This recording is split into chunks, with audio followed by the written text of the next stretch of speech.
Right, we've done it. We have actually done it. We've bloody signed one. We've signed the striker. Now, as I'm recording this, it's not quite done because Sporting, I mean, they're just taking the piss. I mean, what are they doing? For God's sake, stop changing the goalposts. Bloody hell, it's like, listen to rival fans. Oh, but thank God we're going to get a striker. Now, I wasn't actually that big a massive advocate of being like we need a number 9 to win the league. I don't think you do. I think a lot of teams want a number 9 that does everything. So someone like a Havertz, but really good at finishing. And Havertz is never going to be that, let's be honest. Because, you know, City did it. Yes, they had Aguero, but a lot of the time they were playing like false 9 and everything. And Aguero isn't that, you know, big striker. He's that expert finisher and dribbler, which, you know, more like a Luis Suarez sort of player than a Haaland. But then they switched to the Haaland, which worked for 2 years. But they had to adjust to having the striker, the out-and-out number 9. It did hinder their play for a bit. Like, whether you believe what I'm saying or not, it did hinder them. They didn't score as many to start with, but he was scoring a lot of goals. But once he was out, they couldn't really adjust because you can't really replace a Haaland, you know, bringing on someone on from the bench. But anyway, so what this does is it gives us so many options and someone who can finish the chances that we create. And the transitions, you know, we're not very good at that. We haven't been very good at that recently, but him on the transition is very good. And we probably won't get that so much as he won't get that as much as he did at Sporting, but it's still a massive upgrade on everything.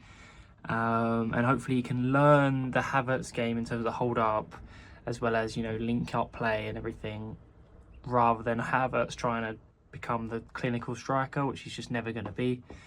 So finally, I mean, I think he'll do well. People are now flip-flopping. They were saying, you know, you have to get Gyokeres because of his goal-scoring ability, and, you know, if you get Seshko, it's a mistake. And now they're going the other way. Say, well, you know, will he do it in the Prem? I heard someone say, well, you know, without penalties, he's not going to get this. I'm like, okay, but Salah does penalties, Haaland does penalties, like Palmer does penalties. Without those penalties, they probably only score 15 goals a season. No, obviously they score a lot more than that. But what I'm saying is, like, since when does penalties not count? Because every top goal scorer is pretty much taking penalties. You want them to be able to do it without that. But let's be honest, most of them take penalties. So to now flip, like, if it's 25 goal season, it's still 25 goals, whether it's penalties or not. Richard Isaac takes penalties as well, Isak. So, you know, I don't know. It just seems like people... He might not work, which I think he will. I think there's a 90% chance he will, just because of his determination and the team we have already. But he might not work, fair enough. But, like, to say it's a bad signing or anything doesn't make any sense. It really doesn't, because it is a good signing. You know, if you sign Messi, maybe I'm going a little bit off it. But what I'm saying is, like, if Messi doesn't do as well as he did in the La Liga, as he doesn't do as well in the Premier League as La Liga, he gets 30 goals instead of 50. Still a good signing. I think Gyokeres with 15 goals is still a good signing.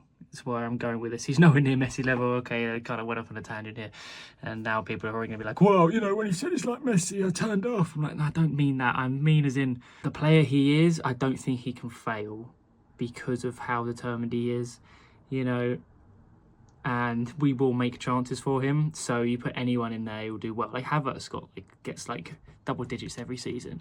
Marino, when he came in for the last half of the season, got 9 goals. Non-penalty goals as well, if you want to go that way. A person like Gyokeres is going to get a lot more than that, let's be honest. So, yeah, very exciting. Finally get it done.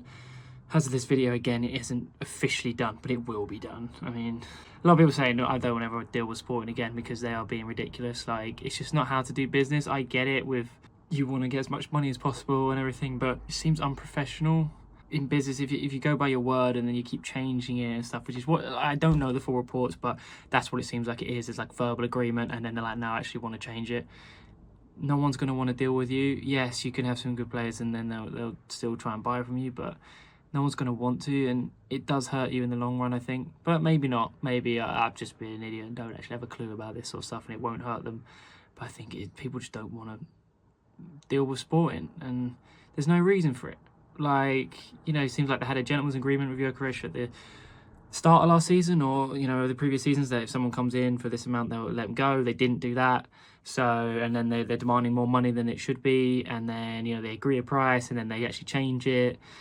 it just doesn't seem like they're, you know, good people to actually just want to deal with. Like, and that's where, you know, teams like Chelsea and stuff are different. Like, whether you like it or not, we have a good relationship with Chelsea, and at least they're like, look, they set out parameters, and you're just like, right, we can deal with it. Like, we're, you know, we hate each other as a club. The owners probably don't hate each other, but you can just get this done. It's a business thing. It's not, you don't go back on your word all the time. And if you do, you kind of burn those bridges. Like, okay, you're going to burn this bridge with Arsenal, fine, it doesn't matter because there's always other teams, but it's not going to be a good look on you, and teams are not going to look favourably on you. But maybe it's just from an Arsenal perspective, but maybe to all the other fans, they probably love it. So actually, maybe they're making a lot more allies than enemies, but it just seemed unnecessary. Like, the guy wants to just let him go. Yeah, let's be honest. Come on, he didn't want to do this. Seems like he doesn't seem like that sort of person. Maybe he is, but it doesn't seem like he is that sort of person. And just let him go. We're paying the money. We're not like taking the piss.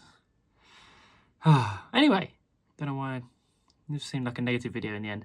But anyway, so in short, Gyokeres is basically Messi.